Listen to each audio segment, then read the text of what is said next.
السلام علیکم my dear YouTuber افام. تو میں آپ سب کے لیے لے آئی ہوں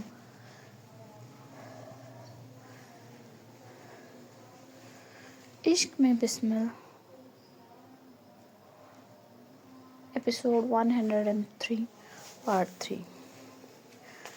جب سے پلک گئی تھی وجدان خان اپنے کمرے میں بند ہو گیا تھا. سگریٹ کے جلتے ہوئے خول سے ایسٹرے بھرا پڑا تھا. راکھ جیسے اس کے اندر کے سکون کی تھی جو جل جل کر بکھر رہی تھی. وجدان خان کا دماغ اب تک کسی سوچ پر نہیں پہنچا تھا.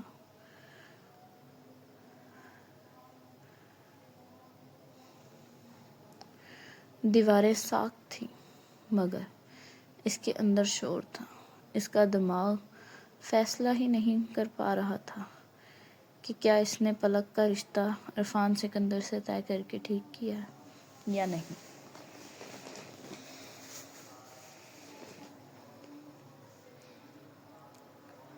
پلک کی آنکھوں کی بیگانگی آج اس کے دل کے ٹکڑے کر گئی تھی. وہ آنکھیں جن میں کبھی اعتبار تھا آج صرف فاصلہ تھا. پلک اس کے ماموں کی بیٹی تھی, اس کے جان سے پیارے بھائی کی بیوی, اس کی بیوی کی خالہ زاد بہن تھی. کتنے رشتے تھے. پھر وہ تو اس کو خود بہن بنا کر اسے اپنی خان حویلی میں لایا تھا. وہ یاد کر رہا تھا وہ دن جب پلک پہلی بار اس حویلی میں آئی تھی, سہم کر مگر بھروسے کے ساتھ. پلک وجدان کے بھروسے ہی تو خان حویلی آئی تھی.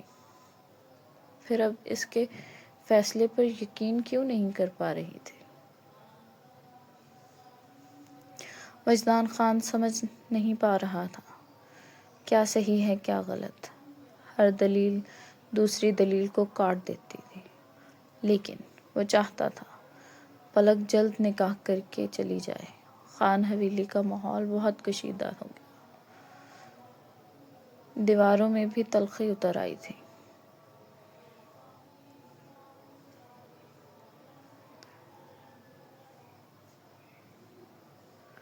اس کی بیوی حولہ ہر وقت لڑتی تھی اس کی بہن پلک کے ساتھ یہاں زیادتی ہو رہی ہے, اور جب وہ پلک کی حمایت میں بولتا تو اس کی ماں خودکشی کی دھمکیاں دیتی, اور ان عورتوں کے بیچ پس کر رہ گیا تھا.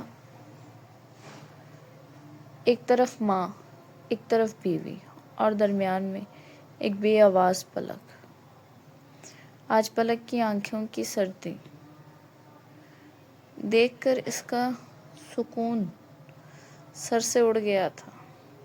وہ آنکھیں الزام نہیں لگا رہی تھیں, وہ بس ختم ہو چکی تھی, اور ختم شدہ انسان سب سے زیادہ خوفناک ہوتا ہے. وہ انہی سوچوں میں گم تھا جب اس کی بیوی کمرے میں داخل ہوئی. کمرہ سگریٹ کے دھوئیں سے بھرا ہوا تھا. ہوا بھاری تھی جیسے سانس لینا بھی جرم ہو.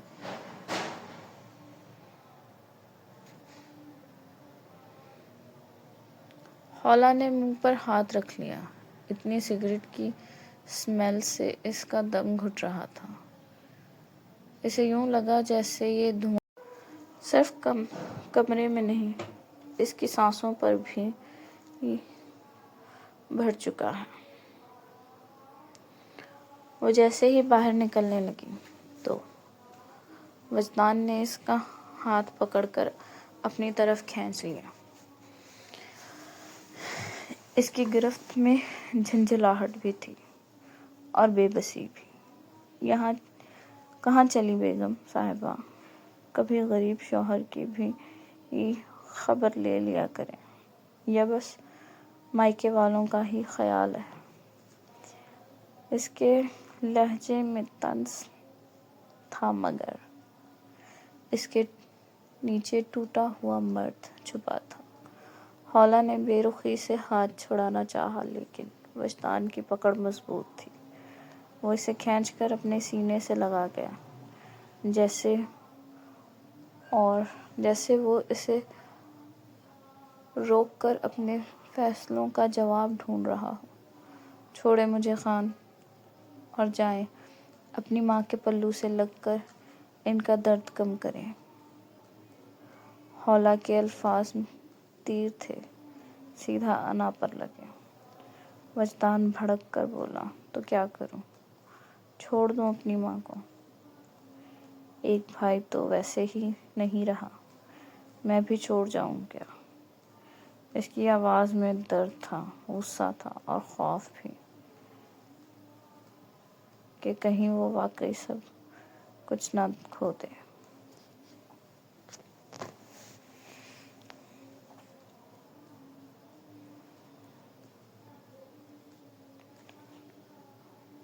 ہولا طنزیہ مسکراہٹ کے ساتھ بولی، نہیں نہیں، بالکل نہیں۔ آپ ان کے ساتھ مل کر اتنا ظلم میری مظلوم بہن پر کر سکتے ہیں؟ مل کر ماں بیٹا کرے؟ ہر لفظ میں زہر تھا۔ وجدان نے بے بسی سے ہولا کو دیکھا۔ بے وقوف عورت، اس کا گھر بسا رہا ہوں تاکہ وہ آگے سکون کی زندگی جیے، یہ ظلم ہے؟ وہ خود بھی نہیں جانتا تھا کہ یہ دلیل ہے یا خود کو دیا ہوا جھوٹ۔ اچھا، جب آپ ہی نہیں چاہتی اس سکندر کے ساتھ شادی تو زبردستی کیوں کر رہے ہیں؟ اپنی ماں کو خوش کرنے کے لیے کہ پلک بہن اس حویلی سے نکل جائے؟ یہ سوال سیدھا اس کے سینے میں جا لگا۔ وجدان خان اسے دیکھے گیا۔ کتنی معصوم لڑکی تھی وہ شادی سے پہلے، اب تو ایک بھرپور عورت کی طرح اس سے پورا مقابلہ کر رہی تھی۔ وہ بھنک کر بولا، اچھا بتاؤ کیا کروں پھر؟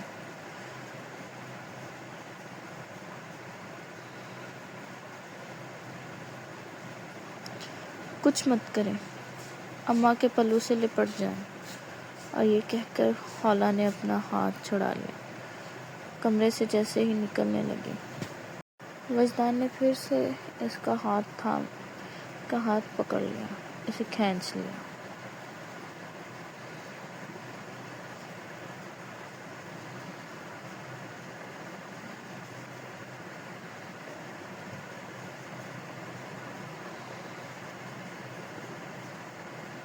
وجدان نے دروازہ بند کیا تو کمرے میں خاموشی سے تنہائی اتر آئی۔ باہر کی دنیا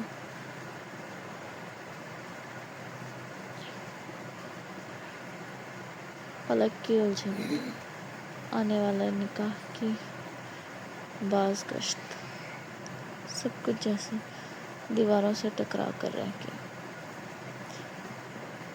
اس نے آہستہ سے اپنی بیوی کو بازو سے پکڑا، اپنے قریب کی۔ مجھے صرف تمہاری سانسیں سننی ہے۔ ابھی اس کی آواز میں تھکن بھی تھی اور طلب۔ ہولا اس کی آنکھوں کا بدلتا رنگ دیکھ کر سمجھ گئی کہ اب اس کی خیر نہیں۔ اس نے اس کن پیشانی پر ہونٹ رکھے، اس کے لو مس میں شدت تھی مگر بیگم نہیں۔ وہ اپنے اندر کی الجھنوں کو اس کے ایک کرب کے تحلیل کرنا چاہتا تھا۔ اس کی انگلیاں اس کے ہاتھوں میں الجھ گئیں، جیسے وہ خود کو کسی محفوظ پناہ میں باندھ رہا ہو۔ اور وہ اس کے چہرے کے قریب جھکا، اتنا قریب کہ دونوں کی سانسیں اب ایک دوسرے میں گھلنے لگیں۔ ہولا نے آنکھیں بند کر لیں۔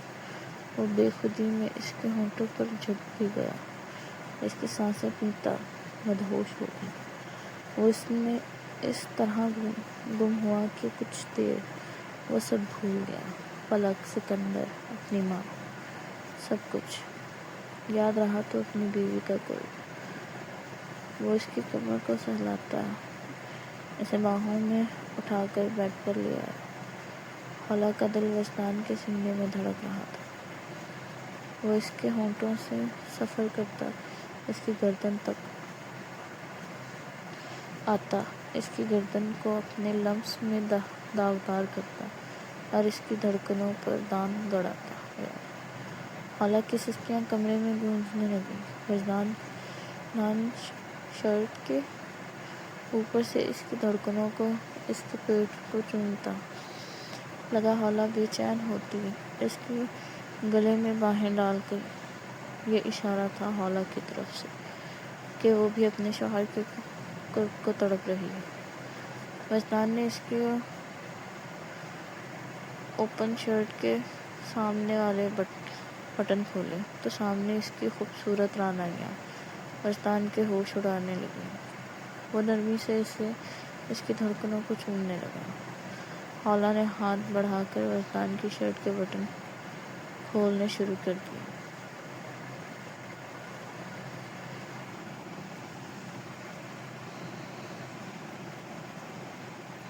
وجدان نے مخمور آنکھوں سے اپنی بیوی کو دیکھا، جس کی آنکھوں میں اس کی طلب تھی، سرخی گہری ہو گئی تھی۔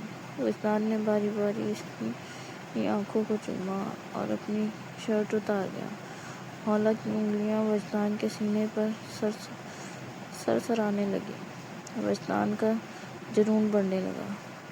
وجدان نے اس کی دھڑکنوں کو بے دردی سے کاٹنا۔ خالہ کا خمار میں بھری سسکیاں گونج اٹھیں۔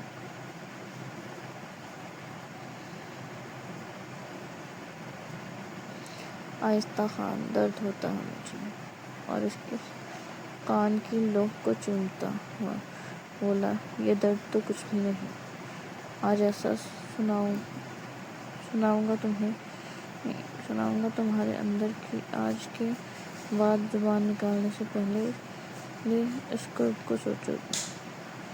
آج تم پر رحم نہیں کھاؤں گا، آج کچھ نیا کروں گا۔ میری جان جو تمہاری جان نکال لے۔ خالہ نے خوفزدہ نظروں سے وجدان کو دیکھا، جو اسے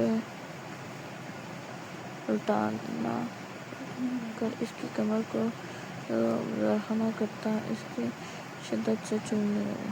خالہ نے کنٹھ کھولتی چاہا لیکن وجدان اس کی ٹانگیں اپنی ٹانگوں میں لاک کرتا پھر اس کی کمر کو چومنے لگا۔ خالہ اسے اپنے ہاتھوں سے پکڑ کر کھینچنے لگی۔ وجدان نے اس کے دونوں ہاتھوں کو پکڑ کر اس کے دوپٹے سے باندھ دیا۔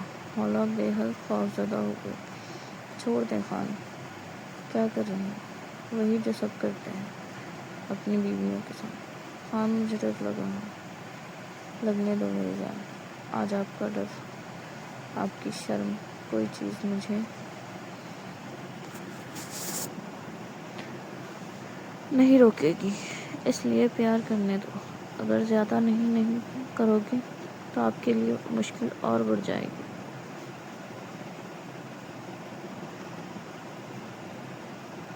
اور وہ اس کے روم کو شدت سے چوم رہا تھا، اس کی دھڑکنوں کو، اس کی گردنوں کو، اس کے شولڈر کو، کبھی پیٹ کو۔ وہ ہولا اور خود کو ہر پردے سے آزاد کرتا۔ لائٹ ڈم کر گیا۔ وہ ساری حدیں پار کرتا، اس کی روح میں سماتا چلا گیا۔ ایک دوسرے میں کھوئے وہ دونوں ایک جان ہو گئے۔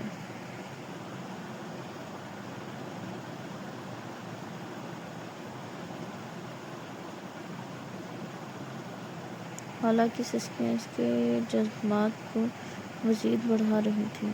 اس کی بیوی کی سسکیاں اسے عجیب سا سکون بخش رہی تھیں۔ بہت دیر وہ اسے اپنی شدتوں سے نڈھال کرتا گیا۔ خالہ کے منہ سے سسکیوں کے ساتھ ٹوٹ کر لفظ نکل رہے تھے۔ خان بس پلیز، خان بس، ابھی کہاں بس میری جان، کہ آزاد اور تو سرور کا آغاز ہوا ہے، انتہا ہونے تک تو سہنا پڑے گا۔ خالہ کا کام ایسے تھا جیسے سے جان نکل گئی۔ سکون کی منزلوں کو پہنچنا وجدان خان حوالہ کی باہوں میں بھر گیا۔ میری جان، I love you so much۔ وجدان نے حوالہ کی آنکھوں کو چوما اور اسے سینے میں کھینچ کر وہیں سو گیا۔ ایپیسوڈ جاری ہے۔ آپ لائک کریں، شیئر کریں، کامنٹ کریں اور سبسکرائب کریں تاکہ آنے والا ہر ایپیسوڈ کا نوٹیفیکیشن آپ کے پاس سب سے پہلے آئے، اور آپ ہمیں بتائیں کہ آپ کو یہ ایپیسوڈ سے کیسے لگ رہے ہیں، یہ ناول کیسا لگ رہا ہے۔ سارا ناولس کو پڑھتے رہیں۔ اللہ حافظ۔